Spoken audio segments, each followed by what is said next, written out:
안녕하세요. 슬기로운 스테이블 코인 생활입니다.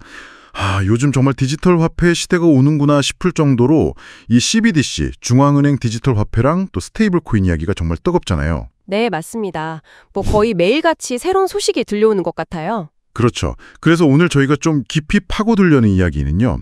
이런 큰 변화 속에서 기존 금융 시스템하고 새로운 디지털 자산 세계, 이 둘을 딱 연결하는 그런 인프라, 어떤 기반을 만들려는 한 회사가 있다는 겁니다.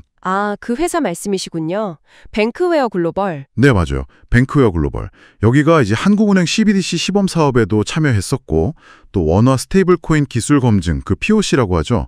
거기에도 참여하고, 심지어 자산 토큰화, STO 기술까지 확보했다고 하니까 이게 정말 뭐랄까, 중요한 다리를 놓고 있는 회사 같아요. 네, 맞아요. 오늘 우리가 중점에서 봐야 할 부분이 바로 그 지점인 것 같습니다. 그러니까 단순히 금융 IT 솔루션을 제공하는 걸 넘어서서요. 이 스테이블 코인이나 자산 토큰화 같은 어떻게 보면 미래 금융의 어떤 핵심 인프라, 그런 플레이어가 되려고 한다는 거죠. 그냥 기술 개발만 하는 게 아니라 실제 금융 시스템하고 어떻게 연결될 수 있을까? 이걸 계속 타진하고 있다는 게 중요한 거군요. 네, 바로 그겁니다. 그 가능성을 계속 시험하고 있다는 점이요. 좋습니다. 그럼 이 회사가 구체적으로 뭘 준비하고 있고 이게 또 왜 중요한지 한번 자세히 이야기 나눠보시죠. 네. 우선 뱅크웨어 글로벌 하면은 사실 2014년에 설립돼서 그 은행 시스템의 진짜 핵심이 있잖아요. 예금이나 대출 같은 거 처리하는. 코어 뱅킹 시스템. 네, 맞아요. 코어 뱅킹, 그거 구축하는데 원래 강점이 있던 회사로 알려져 있는데 이 기반 기술이 어떻게 지금 얘기하는 디지털 자산이랑 연결이 되는 걸까요? 바로 그 경험이 어떻게 보면 지금 가장 큰 경쟁력이 되는 것 같아요. 그러니까 돈이 오고 가는 그 길, 금융 시스템의 그 혈관을 직접 설계하고 만들어 본 경험이 있으니까요. 이걸 바탕으로 이제 블록체인, 디지털 자산 쪽으로 확장을 하는 거죠. 아하. 특히 좀 눈여겨볼 만한 게 올해 5월에 특허를 하나 땄어요. 증권형 토큰의 수익 배분 시스템 특허인데요. 증권형 토큰 수익 배분 시스템이요? 좀 더 쉽게 설명해 주실 수 있나요? 네, 이게 뭐냐면 예를 들어서 아주 비싼 빌딩 같은 실물 자산 있잖아요. 이걸 아주 잘게 쪼개서 토큰으로 만드는 겁니다. 이게 바로 STO, 증권형 토큰 발행이고요. 네네. 그 토큰을 산 투자자들한테 빌딩에서 나오는 월세 같은 수익을 이 시스템이 자동으로 나눠주는 거예요.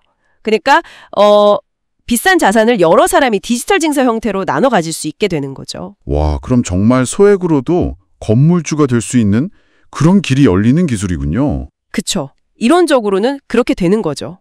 이 기술이 기반이 된다면요. 이 STO 기술 확보한 것도 흥미로운데 또 하나 주목할 만한 게 이 회사가 코어 베킹 시스템을 직접 공급했던 K뱅크, 여기랑 같이 원화 기반 스테이블 코인을 써서 해외 송금 기술 검증 그 POC를 했다는 거잖아요. 네, 맞습니다. 그 POC에 참여를 했죠. POC면은 이게 실제 상용화하기 전에 기술이 진짜 되나 안 되나 작게 시험해보는 단계인 거죠. 이게 왜 그렇게 중요한 건가요? 이게 어떻게 보면 그동안 그냥 이야기로만 있던 원화 스테이블 코인을 실제 은행 시스템하고 한번 연결시켜본 거의 첫 시도나 다름없기 때문이에요. 첫 단추를 꿰는 느낌이군요. 네, 그렇죠. 스테이블 코인이 법정화폐랑 가치가 딱 고정되니까 안정적인 결제 수단이 될 수 있다. 잠재력은 크다고들 얘기하지만 이걸 실제로 은행 계좌랑 연결하고 또 여러 규제들을 지키면서 돌아가게 만들려면 기존 금융망하고 블록체인을 아주 정교하게 연결하는 기술이랑 노하우가 필요하거든요. 그렇죠. 그게 쉽지 않겠죠? 네. 근데 이제 뱅크웨어 글로벌은 코어 뱅킹을 직접 다뤄봤고 또 한국은행 CBDC 사업에도 참여해봤으니까 이 부분에서 좀 강점이 있지 않겠냐 이런 평가를 받는 것 같습니다. 그렇군요. 단순히 기술만 만드는 게 아니라 진짜 금융 시스템이랑 잘 붙을 수 있는지 그걸 테스트하고 있다는 거네요. 네, 맞습니다. 게다가 보니까 네이버 클라우드나 AWS 같은 그런 글로벌 클라우드 회사들이랑 손잡고 이런 블록체인 기반 솔루션을 SaaS, 그러니까 서비스형 소프트웨어 형태로 전 세계에 좀 팔 준비, 제공할 준비까지 하고 있다던데요. 이거는 그림이 상당히 커 보이는데요? 네, 그 전략도 주목할 만합니다. 그러니까 자체적으로 개발한 이런 기술 인프라를 클라우드를 통해서 좀 더 쉽게 전 세계 어디든 확장하고 제공하려는 그런 전략으로 보입니다. 근데 물론 뭐 다 좋은 이야기만 있는 건 아니죠. 항상 그렇듯이. 아, 그렇죠. 어떤 어려움이나 과제들이 있을까요? 가장 큰 건 역시 제도적인 부분일 겁니다. 이 스테이블 코인이나 STO 관련 법규가 과연 언제 또 어떻게 마련될지 이게 가장 큰 변수고요. 네, 법제화 속도가 중요하겠네요. 그리고 뭐 당연히 다른 기술 기업들과의 경쟁도 치열할 거고요. 어떤 차별점을 계속 보여줄 수 있을지, 또 디지털 자산에서 제일 중요한 신뢰성 문제, 그러니까 충분한 준비금을 진짜로 확보하고 있는지, 또 해킹 같은 보안 위협은 어떻게 막을 건지, 규제 당국과는 또 어떻게 소통할 건지, 이런 것들을 계속해서 증명해 나가야 하는 과제가 남아있죠. 그렇군요. 기술적인 준비만큼이나 제도적인 환경, 또 시장에서의 경쟁, 신뢰를 쌓는 문제까지.